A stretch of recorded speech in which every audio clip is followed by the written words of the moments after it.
বা কে আসবে সেই জিনিসটা কিন্তু জনগণের এখন চিন্তায় আছে। তারা ভোট দিবে খুব চিন্তা ভাবনা করে শুকনোভাবে। আমাদের প্রত্যেকে যারা আমরা গণ অধিকার পরিষদে যোগ দিব, আমরা সবাই আহ্বান করব যে গণ অধিকার পরিষদের হাত শক্ত করার জন্য, বিপিনুরের হাত শক্ত করার জন্য। গণ অধিকার পরিষদের মুন্সিগঞ্জের গজের উপজেলা শাখা খোকন ব্যাপারীকে সভাপতি এবং মুফতি মাওলানা মোহাম্মদ সোবাহানকে সাধারণ সম্পাদক করে কমিটি অনুমোদন দিয়েছে জেলা কমিটি। গণ অধিকার পরিষদের জেলা কমিটির আহ্বায়ক জাহিদুর রহমান এবং সদস্য সচিব মনসুর আহমেদের স্বাক্ষরিত দলীয় পেডে কমিটির ঘোষণার কথা জানিয়েছেন সংগঠনটির গজের উপজেলা শাখার সভাপতি খোকন ব্যাপারী। খোকন ব্যাপারী জানান, জেলা কমিটির আহ্বায়ক জাহিদুর রহমান এবং সদস্য সচিব মনসুর আহমেদের নেতৃত্বে গজের উপজেলা শাখার সাংগঠনিক কাজ ও সাধারণ মানুষের অধিকার আদায়ের লক্ষ্যে সংগঠনটি গুরুত্বপূর্ণ ভূমিকা রাখবেন বলে জানান তিনি।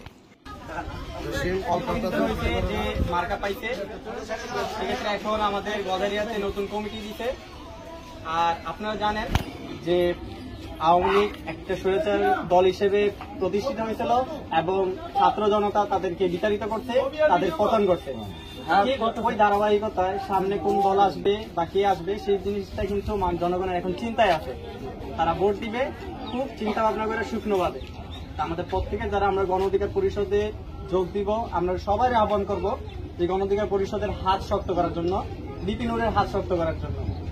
প্রত্যেকে এই জিনিসটা চেষ্টায় থাকবে এবং আমাদের দলটা হবে একটি আদর্শিক, সুশীল এবং নম্র এবং ভদ্র একটি দল, যে দল জনগণের, গণমানুষের অধিকার আদায়ে লড়াই করবে।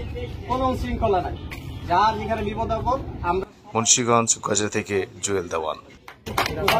আমাদের